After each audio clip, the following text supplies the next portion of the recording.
Welcome to The Traitor, a Traitors podcast. I'm Matthew. I'm a writer working in unscripted TV development, and this podcast is dedicated to mainly English speaking versions of the worldwide hit TV format, The Traitors. However, I have recently covered a couple of other shows like Netflix's Million Dollar Secret, and for the past 6 or 7 weeks, the UK version of Genius Game, which has just had its finale episode perfectly in time for this new season of the podcast. And as for this new season, if you are a first time listener of the Trader, welcome. If you are a seasoned Trader listener, welcome back and thank you for remaining faithful, or should I say, innocent. Now, I just said a moment ago, normally the podcast covers English speaking versions of the show like UK, US, Canada, New Zealand, and so on. But here we are branching out to cover a new season of the show, not completely in English, although partly in English. I'm very excited about it. It is Traitors India, which has begun on Amazon Prime as of Thursday, the 12th of June, with 3 episodes immediately. Now, before I go any further, I am not going to be talking about the Traitors India all alone. I am joined by a special guest. Let's find out who is joining me.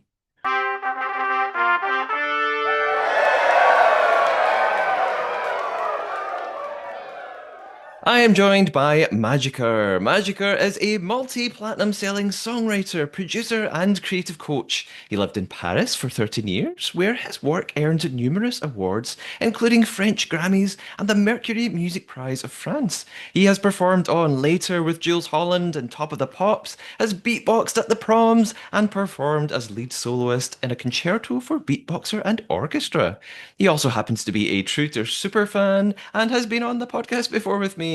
He has watched more versions of this show than I have and possibly ever will. Welcome back, MaJiKer, also known as Matthew to me. Matthew, how are you doing? I'm very well, Matthew. How are you? Very good. Very, very excited that you're here. Very excited about this new season. How do you have a count? How many seasons of Tracers are you on at this point? I have lost count, officially lost count because I am currently on, let me get this right, the third season of Förrädarna, the Swedish Hmm. traitors. That's after 4 seasons of Norway. And basically, I do all the English language ones. I was going to say all the French language ones, but I'll be honest, French, Belgium, I have very much jumped off that horse Oh, because okay. no offense, mate, but the least charismatic host of anything I've ever seen in my life. Oh. Dans ma vie. I mean, incredible, absolutely incredible. He should win an award for like, how did you get this job? I feel like I'm being mean, but anyway. But I love the French ones, the Quebec one, Quebecois, and yeah, and I'm so excited about Traitors India. Yes, me too. Obviously, we've watched the first episode now. So the funny thing is, we've been talking for 20 minutes before we started recording. We've not really shared much of what we thought of it. So we're kind of letting it all unfold here on the podcast.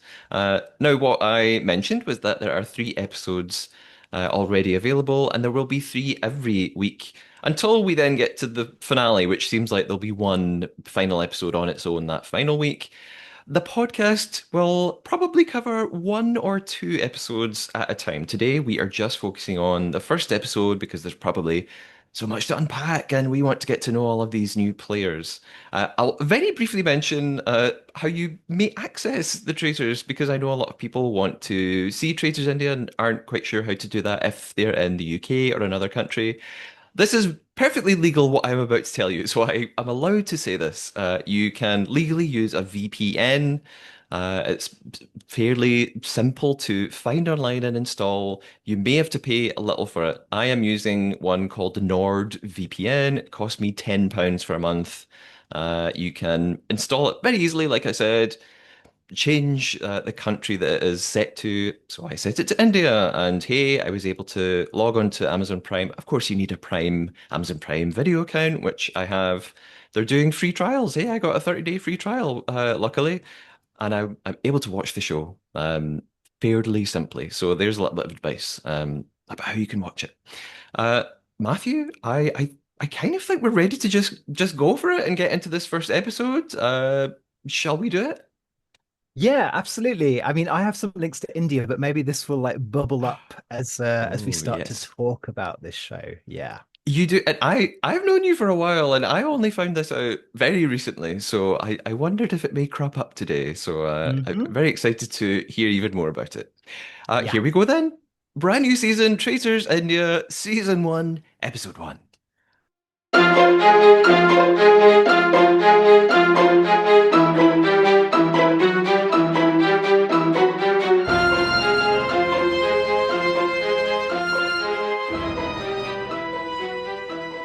First of all, what I'm going to do is just maybe talk a little bit about our host. Our host is Karan Johar. He is a filmmaker, producer, and has hosted other shows like Coffee with Karan and something called The Tribe. I don't know what The Tribe is. I'm purely guessing from the sounds of it, it's another reality competition show, something like that. And I'm jumping way ahead, but I'm going to say I am enjoying Karan as a host. I really liked him this episode. What's your first impression of Karan, Matthew? Both you and I are fans of the TV show Doctor Who. I, Yes. I feel like Karan is the regeneration of Claudia. So in my mind, you have Claudia Winkleman, the host of the UK Traitors. She was like accidentally zapped by some, space ray, and and out pops Karan.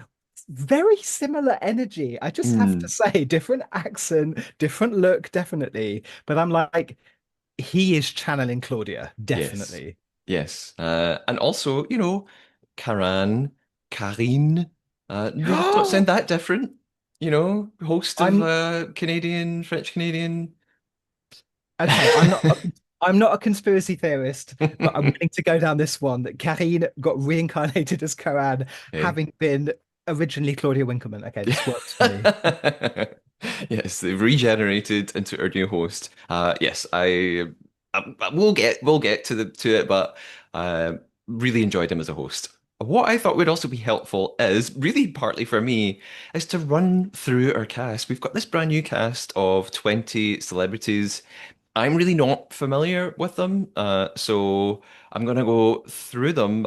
You can look this up online really easily. I'm on lifestyleasia.com and it's got some little a synopsis of each player here. And, it also links to their Instagram. Some of them have millions of followers. Some of these are really big stars.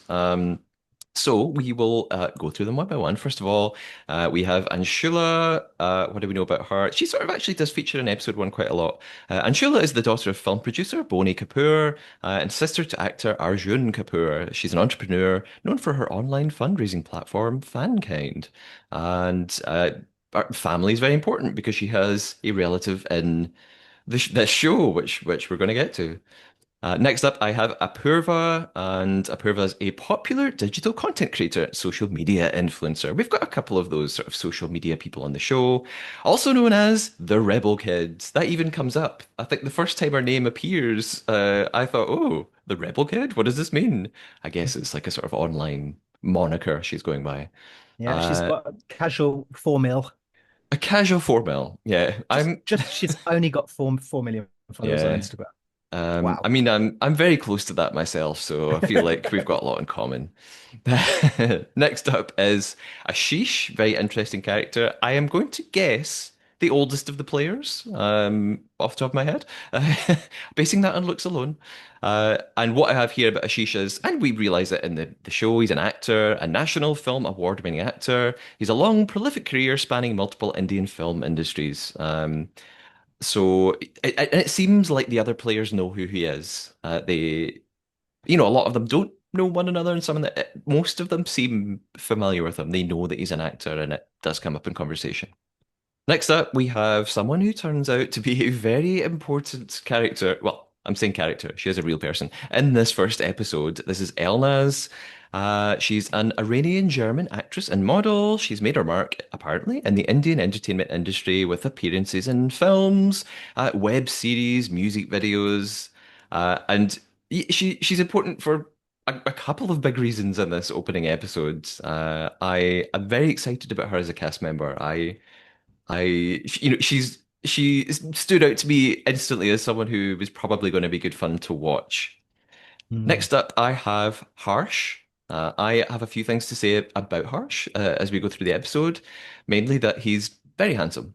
He is a comedian, prominent stand-up comedian. Harsh is celebrated for his observational humor that often draws from his personal experiences.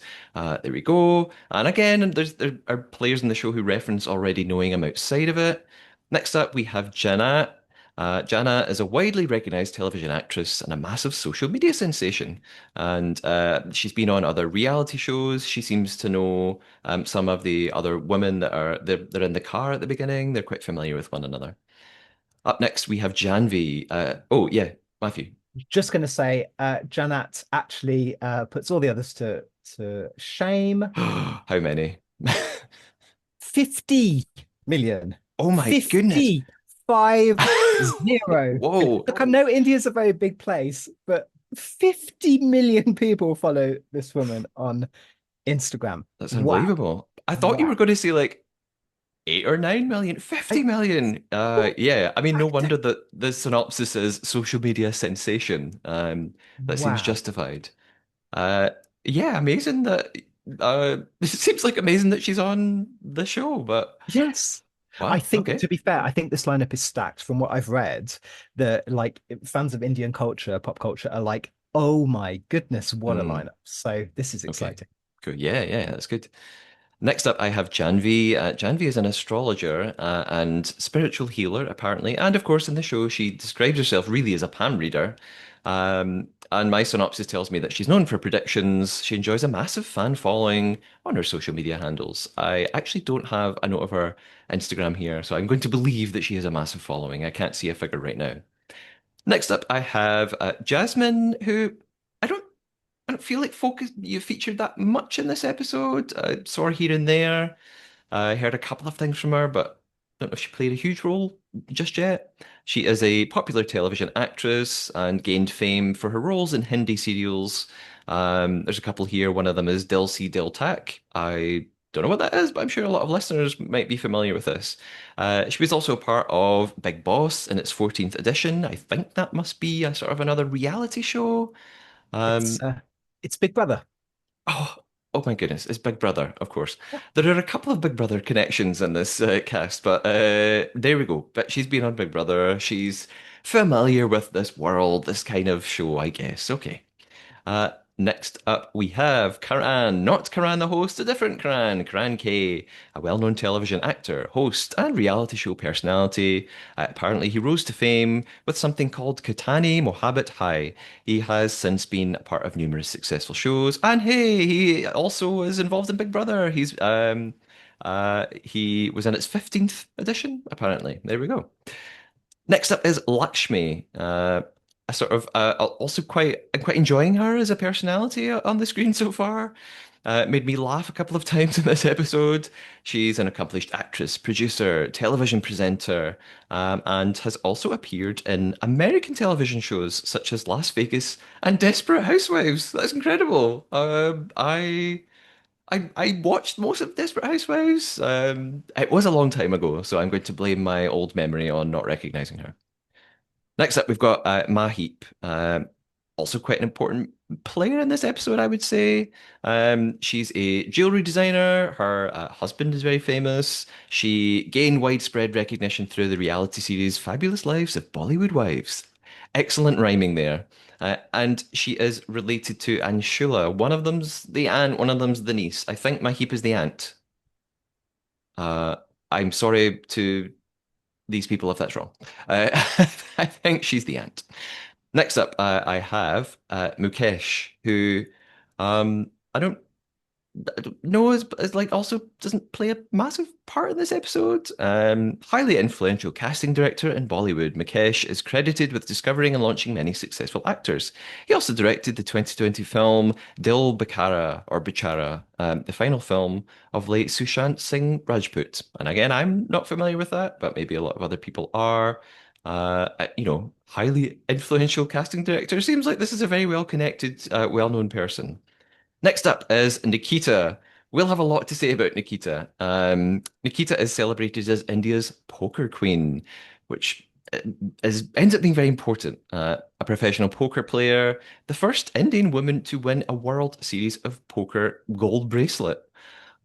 That sounds like a big deal. I'm not a poker player. I don't watch poker, but regular co-host on the podcast, David Bloomberg. Maybe David is familiar with her. I'm not sure. He's a big poker player. Next up is Purav. Purav is another sort of social media personality, a popular YouTuber, known for his comedy sketches and web series appearances such as Campus Diaries. And we're sort of more than halfway now. There are 20 in the cast overall. Um, in fact, Matthew, you can maybe answer a question I have. Usually on UK Traitors, I think it's like 22, 23, 24. Mm. I- is is there a usual number in all the different versions you've seen? Is it usually between something and something?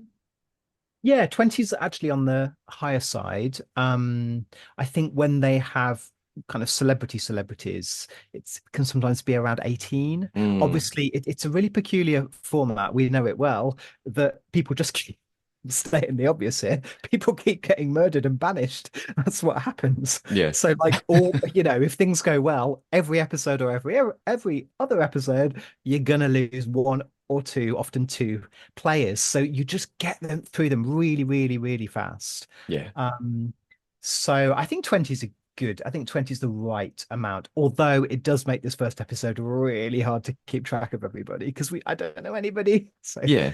Yeah, yeah. first episode I always find tough. Just yeah, recognizing the faces and the names and who everybody is. And um I actually it's a little bit easier when I'm doing the podcast, taking all these notes and looking through everybody, and maybe I sort of get a bit more used to them. But yeah, it takes a while to get through these big casts. Next up we have Raftar. Raftar is a leading Indian rapper, acclaimed for his distinctive style and impactful lyrics, apparently. And he's been a judge on various music reality shows. So again, he's, used to being in front of the camera and performing not just through his music, but maybe being a big personality. Next on my list is Raj.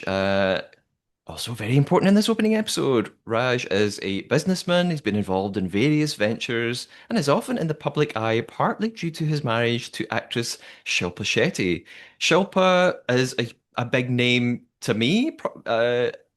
Again, there's a Big Brother connection. Shilpa was involved in a sort of very famous series of Big Brother here in the UK for various reasons. So I know a lot of viewers here might make that connection and kind of recognize who Raj is. I mean, did you know any of these people, Matthew? I mean, are there any sort of connections that you can kind of make, or does it all feel quite new to you?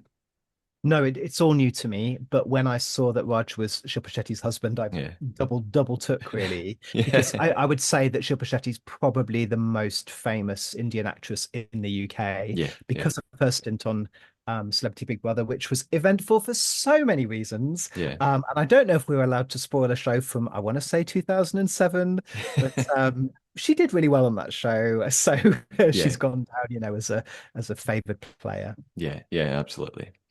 Next, we have another favorite of mine for incredibly superficial reasons. This is Sahil. He's also very handsome. And he's a model. Of course he is. He's an actor and model and has made appearances in Indian television shows and web series and films. Again, other players seem to sort of recognize him and be quite familiar with him.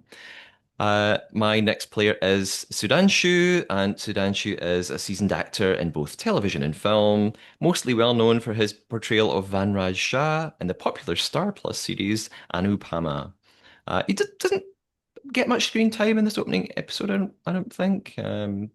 Comes under suspicion here and there, but I don't feel like I'm that.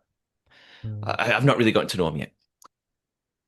Next is someone I do feel I've gotten to know quite well and is going to be a fun character to watch if they stick around, and it is Sufi. Sufi is a fashion commentator and another sort of internet social media personality, known for his distinctive sartorial choices and commentary on fashion trends. I'm wondering if he's a sort of like a fashion police type commentator. Yeah, I'm getting this is very niche UK content. I'm getting Gokwan vibes here. Yes, yes. And yes, he delivers lots of some funny lines in this opening episode, I reckon. We're getting towards the end now of our cast. We've got Uorfi.